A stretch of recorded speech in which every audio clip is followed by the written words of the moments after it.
my channel.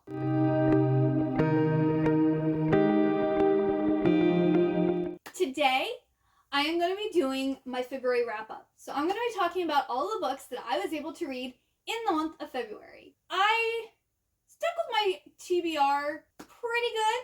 If you want to go and check out my January TBR, you can see all the books that I plan to read in the month.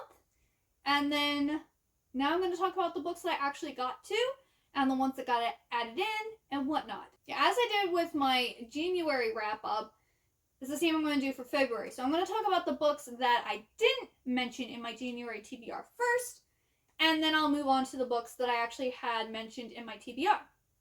So I had said my plan, which didn't happen very well, was to read a manga a day on top of my TBR. Well, I started the month off doing that, but then I realized I wasn't going to be able to get through my actual TBR, so I had to stop. But I did get through some manga. I was able to finish reading Let's Dance a Waltz by Natsumi Ando, and so I read volumes 2 and 3, and this was a really cute series. It's about two couples. One couple is actually in like the ballroom competition scene, and the other couple has just kind of like this girl who's not very popular decides that she actually wants to take up ballroom dancing, and there's like this like legend or thought that you have one destined dance partner, and she meets Yusai and decides that he is her perfect partner, and she wants to be his partner for ballroom dancing.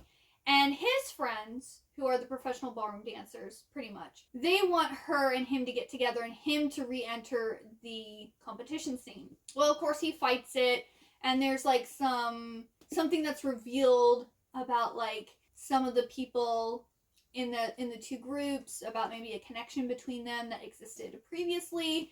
And it was a really good series, but I feel like the last volume, it needed to be a longer series, because the whole kind of like thing that is being to be achieved is this really big ballroom competition, and like all this stuff is revealed, and then they end up at the competition, but like you don't actually see like their journey and their growth and like everything leading up. So it's like, oh yeah, they got to the competition, but we didn't get to see any of it. We just basically got to see them joining up as a team, like Hime and Yusai becoming a team, but we didn't get to see their journey to this big competition. Yeah, it's cute, it's sweet, but it wasn't amazing, and I just feel like it could have had like 2 more volumes probably, and then I probably would have felt the ending would have felt justified, because in 2 volumes we could have seen more growth to that big competition at the end. But that's just my opinion. Then I read the next volume of Demon from Afar by Kaori Yuki, so I read volume number 3.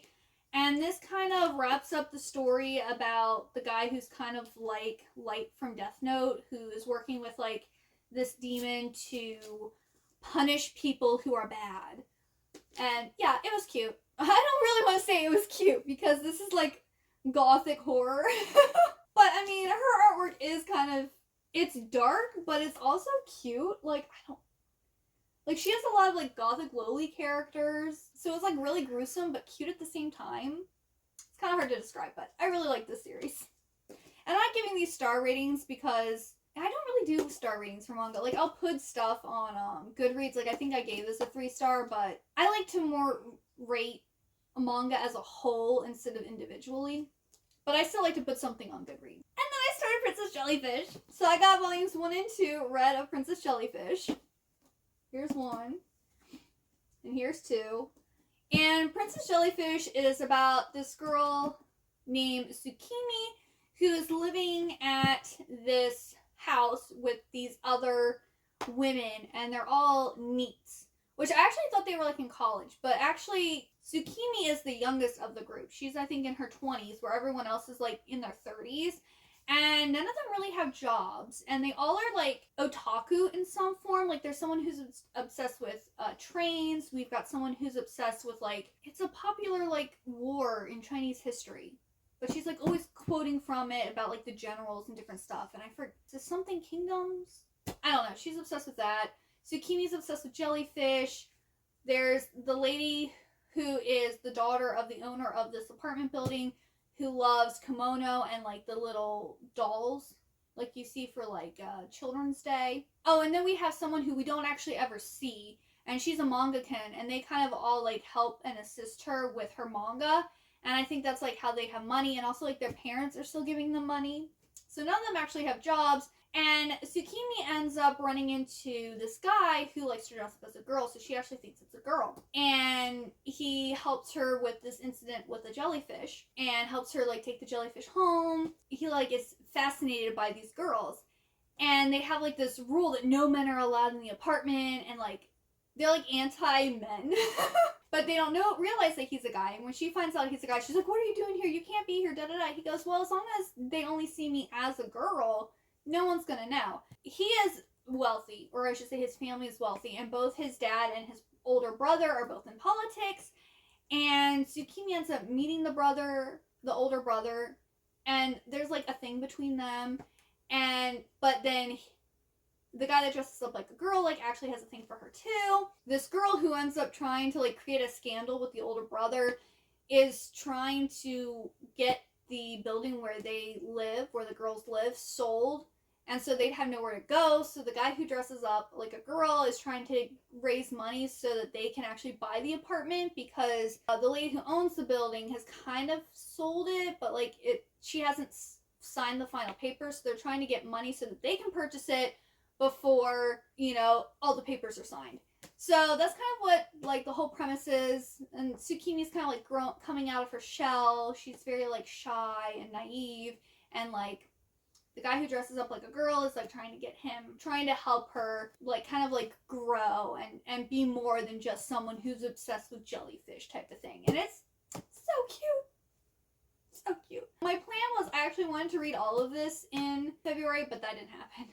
And it will happen in March. It might happen in April, because I want to finish this series, and then I want to work on Hagane. But we'll see what happens. But yes, I love this series. And like 5 stars. If you want a rating, 5 stars all around. I love it. It's amazing. Okay, so I haven't like listened to an audiobook since I was a kid, and I would like listen to audiobooks along with like picture books and like read. I also had like Teddy Ruxpin, yeah, and Grubby. And they actually, you had little cassette tapes that you could put into Teddy Ruxpin, and he would read you a story. And you could also plug like Grubby into him, and they would tell you a story together. So I actually had picture books, and Teddy Ruxpin and Grubby would read me the book. And I also had a few like Disney books. Like I had a Fox and the Hound one, and like I think the 3 Little Pigs or something, and I had picture books for those. And then I had the Velveteen Rabbit. So I listened to those all the time as a child. But like in school and different things, I realized I'm more of a visual learner than a like audio learner. So like if a teacher would just stand up front and talk, I didn't get anything from it. Like I usually did bad in those classes because I couldn't retain the information. But if, it was a class where the teacher was writing the notes on the board and everything, great. It was good. So I kind of didn't really do the audiobook thing because I didn't think that I could sit and like focus on an audiobook without like drifting. But I ended up borrowing my first audiobook from Libby, and I borrowed Iron Widow by Shinran J. Zhao. And it was really good. Like I gave it a 4 stars on Goodreads, but I'm leaning more to like a 4.5 stars because it was really good. I think it was pretty easy. It was a YA novel, and it was from first person and only one perspective. And I didn't like speed it up or anything. I kept it on like the normal like 1 speed or whatever. I listened to it kind of like when I was driving to places, or like when I mostly work from home. So when I was doing something like I was just sending like emails that are basically exactly the same to different customers, I would listen to that because I'm kind of doing a mindless activity or a mindless portion of my job. So I would listen to the audiobook then too. And it's a great way to get more stuff read. So yeah, I listened to Iron Widow, and I really enjoyed it. And Iron Widow is about Jitian, who her older sister, she believes, was murdered by this pilot. And in this world, there are pilots who control these chrysalises, and they have to have a girl with them in like the cockpit, but the girls generally die after a battle because their chi is drained. Her sister didn't die in this manner. She died outside of battle, so her parents didn't get the death compensation that they were supposed to. And of course, nothing was done because these pilots are pretty much revered or whatever because they're protecting their city from these, I don't remember, the bad people or the bad mechas. Because it's like, this is pretty much like Handmaid's Tale mixed with Gundam with like Ender's Game. Like it's very interesting. Like it was a really interesting story, but she decides that she's going to avenge her sister and offer herself as a concubine, which that's what the girls are called that go with the pilots. Stuff happens and it's crazy. It was so good. I can't wait for the next book because it was really good. And it's really funny because I bought the ebook and I was like, oh, it's on sale, so I guess I'll buy it. I'm not really that interested, but like. And then I saw it was available on Libby, and because I was looking for different things I wanted to read, and that one was available. Like I didn't have to put a hold on, so I was like, okay, fine, I'll listen to it. And like, wow, it was so good. It's not my favorite book that I read in February, but it was my second favorite book that I read in February because it was so good. I loved it. It was great. Then I finished reading some books that I've had like that I need to get finished. So I finished Map of Bones by James Rollins, and this is very much like a Dan Brown novel, but this, I don't know, I couldn't really get into this. I started the next one in the series the other day, and I'm liking that one a lot more. But this one, so this is a really long series that follows Sigma Force, and like the main character is Grayson Pierce. Him and his team have to go to Italy because this cathedral was like bombed, and like the bones of these magi, like the three magi, were stolen. But there's like this bigger conspiracy that's going on, and like secrets that they're trying to obtain from like, you know, thousands of years ago, like Bible times type of thing. And there was a lot of action, but like, I don't know, I found the book kind of really boring. I gave it like 3 stars because it was still enjoyable and it was action-packed, it was exciting, but it just wasn't as good as, like, I love Dan Brown, so this wasn't as good as a Dan Brown book, and I never really got sucked into it either. Like, I enjoyed it, I thought the ideas were interesting, and then also at the end, we don't really actually find out what the bad guys were looking for. And it basically makes a comment like either it was too late for us to, like, humanity to know what the secrets were, or it's too early. So, spoiler alert, we don't get to find out what they want. Which also kind of made me really mad. Like, we go through all this. This is like it was 540 pages, and it was 521 pages, and we don't even know what the freaking bad guys wanted. I was so angry. So yeah, this one got 3 stars. I don't recommend it. Like, I'm not going to give it a 2 or 1 star because it was well written.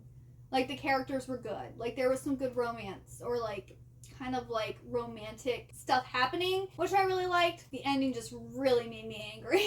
And it took me forever to read. I think I started this, like, July of last year, and I just now finished it because I only was reading, like, 30 or 40 pages at a time because it just never sucked me in. And then I also finished reading Displaced by Bridget Baker, I believe is the author's name. So it's set in like our time, but like in this world or in this setting, the daughters of Eve, so there's Adam and Eve, the daughters of Eve have like their own little like island or like stronghold or something over in Hawaii, and they are secretly actually in control of what happens in the world. And they have like, they're basically like superhumans. Like if you cut them, they like heal really fast. If you actually cut off one of their fingers, they'll actually like regrow the finger. It will take longer, but they can still do it.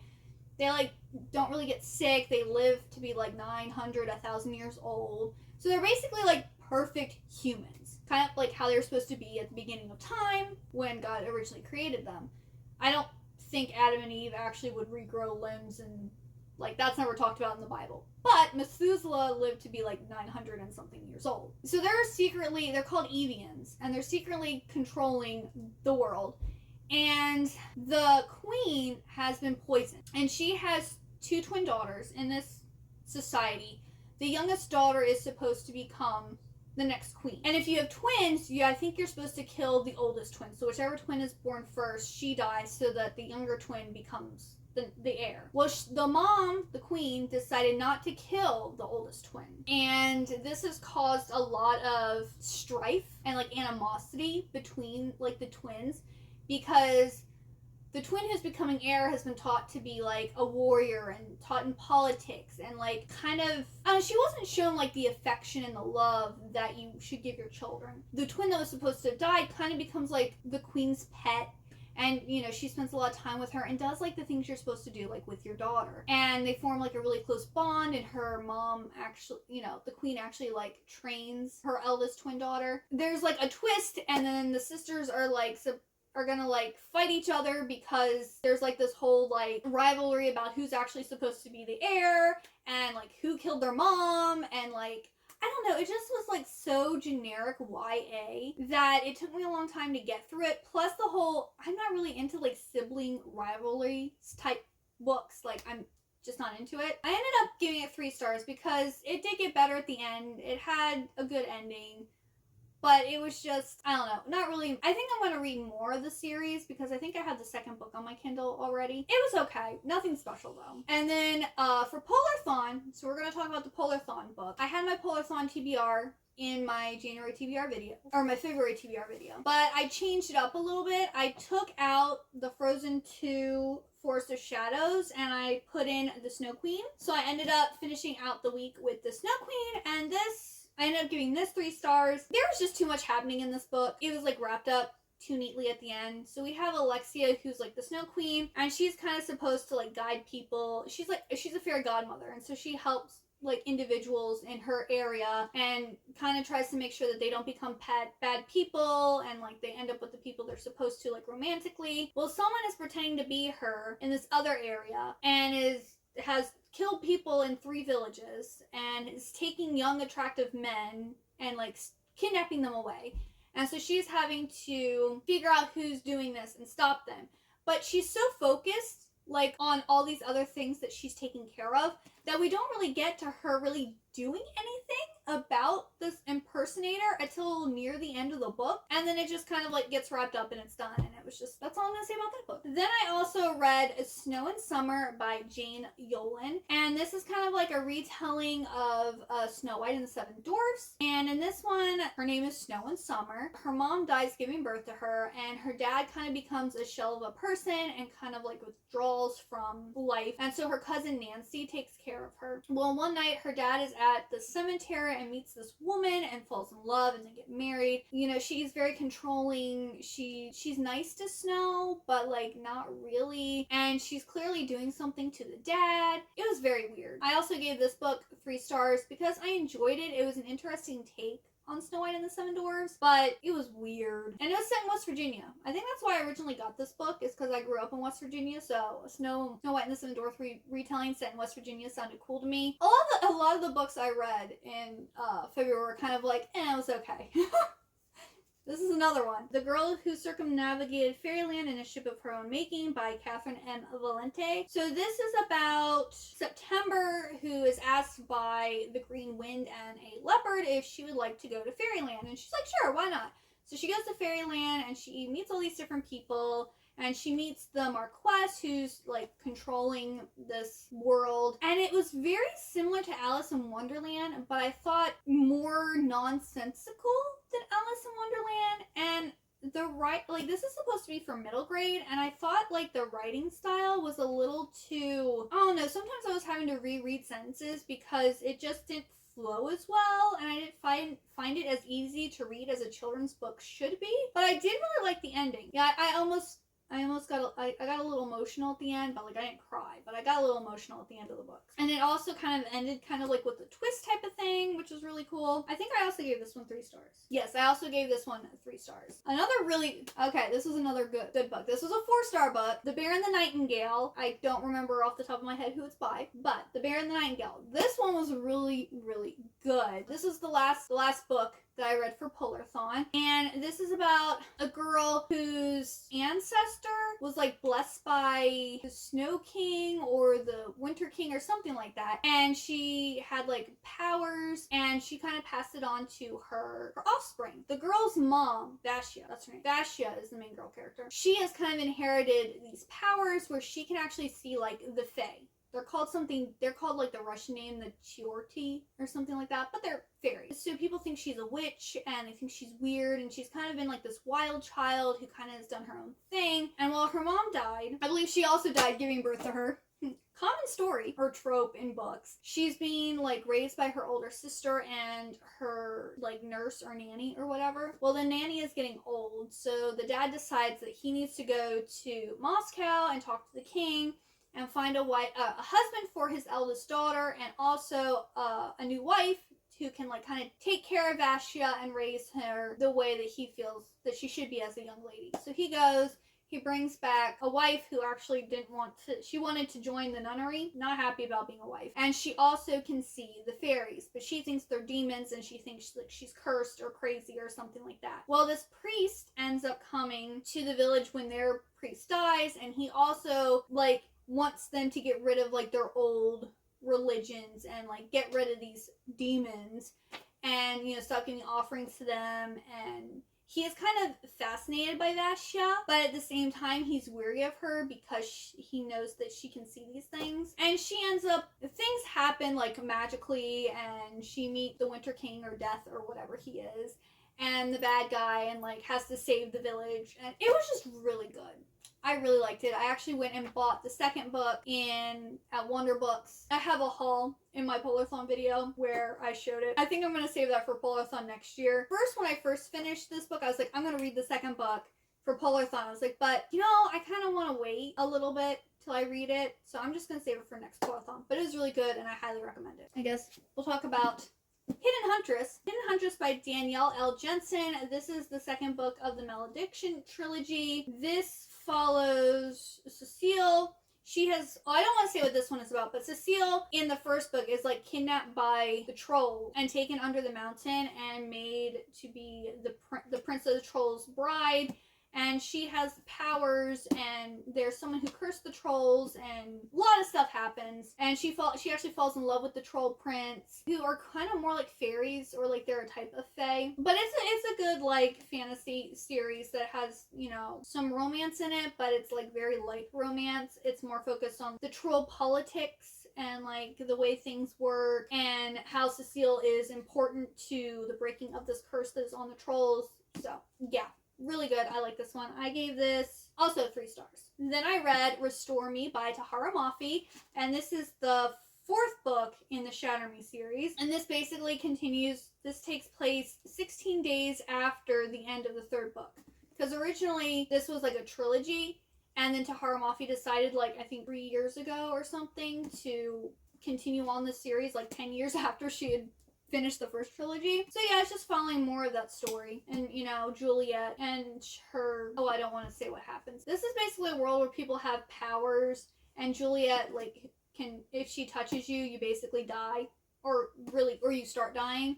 And this evil guy who's in charge of this one area in America wants to use her as a weapon to, like, kind of take over more of the world type of thing. I gave this one, I think, 3 stars too. Most of the books this month got 3 stars. Because they were all good, but they just weren't amazing. And then I can talk about the rest of the ebooks that I read during February. So I read Jade War, which is the 2nd book of the Greenbone saga. And this Mel from Mel Reads is doing the Greenbone Saga-a-long or read-along or something like that. And so I got this read. I sadly didn't finish it before her live show. So they had hints about stuff that was going to happen later, but I was still actually shocked because they didn't spoil it enough in the live show so that I didn't know. But this is continuing, you know, the story of these 2 crime families that want to control Jade, which is, you know, Jade, the gemstone, but these actually give certain people like magical abilities, and it touches more on like the politics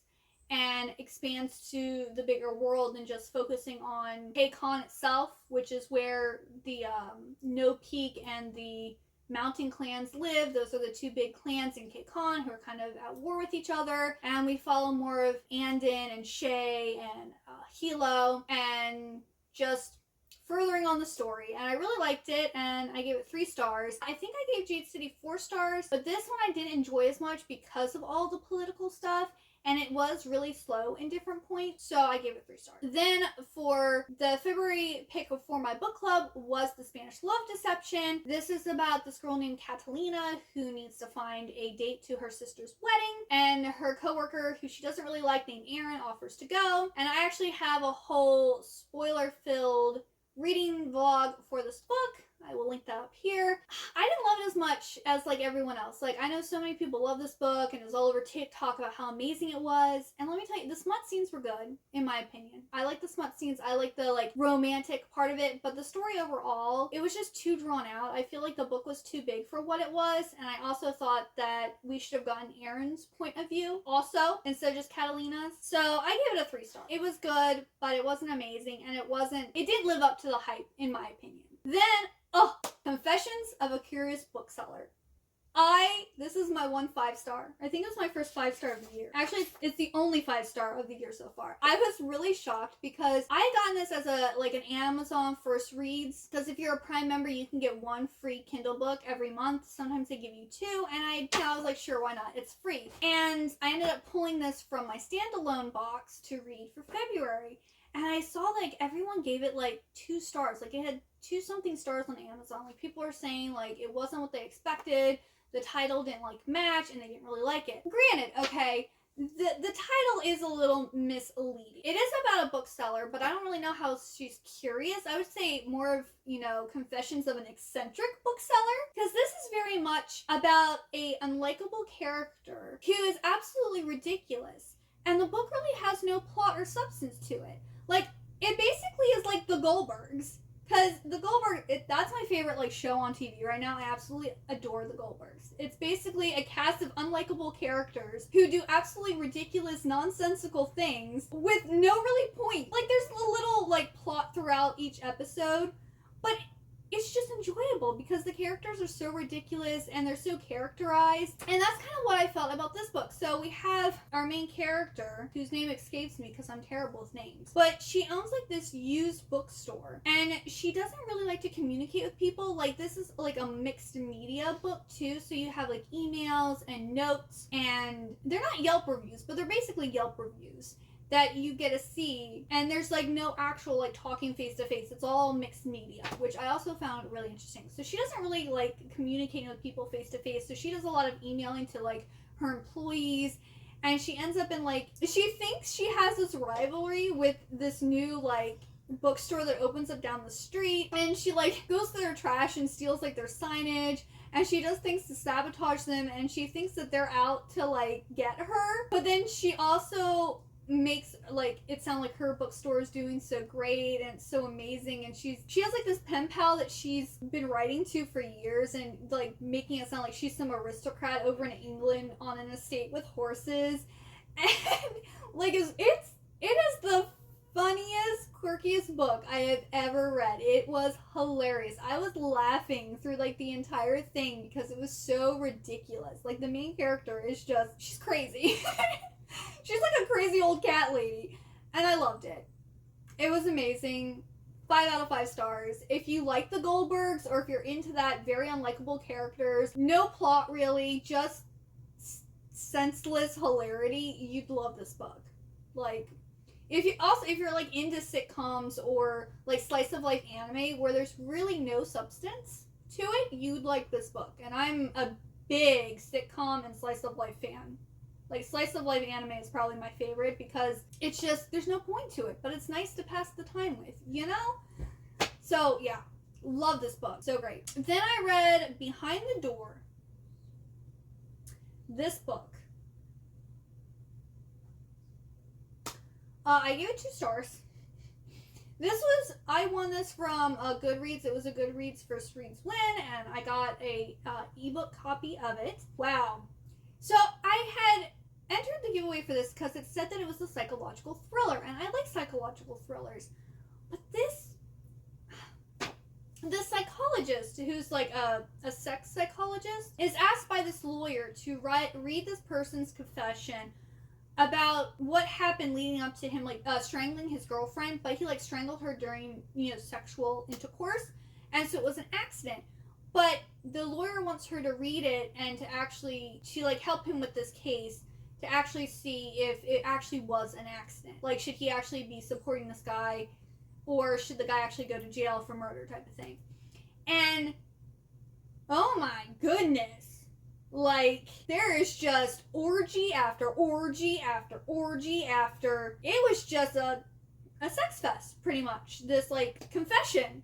So, but then also, so we're reading this confession. So we're getting, like, this guy basically wrote a book about from the time he met this girl to when he accidentally strangles her. And then we're also getting the psychologist, like, story, like, what's in between her reading this confession. And there's, like, this serial killer who's going around killing women and releasing himself on these women after he kills them. He's actually having sex with them. The ending just did not make any sense at all. Like, at all. Like, I'm like, the person who did it, I don't think there was any way for you to guess it. And I don't also know how it's a psychological thriller, because the person who's doing the killing is clearly insane, but there was, you know, generally with a psychological thriller, you have, like, the person that, like, the main character themselves is either crazy, like, has split personality, or is an unreliable narrator, or something like that, or, like, someone that they're interacting with is the crazy person who is, like, messing with them or something. No! There's no psychological thriller in this. It's just you have her story and what's going on with her and these murders happening, her reading this guy's confession, and then the serial killer at the end who makes no sense. Who's the killer? Like, I was just like, what? Like, I would say the first half of the book was actually really enjoyable, and I was just like, this isn't a psychological thriller, but this is really interesting. And then, like, after a while, I was like, okay, this is getting really repetitive with all of the sex. And then the ending was just like, ugh. So I gave it 2 stars. Because, I mean, the writing up until the end was good and concise, but, like, the reveal and all that was just bad. So, yeah, this is apparently the first in a series, but I will not be continuing it because the first book was just... It's not it. Don't read it. Don't read it. And yeah, that is it. Those are all of the books that I read in February. I'm sorry this video was so long. If you made it to the end, round of applause for you. Because, yeah, I read a lot and I also talked a lot about these books. So, yeah, I hope you enjoyed this video.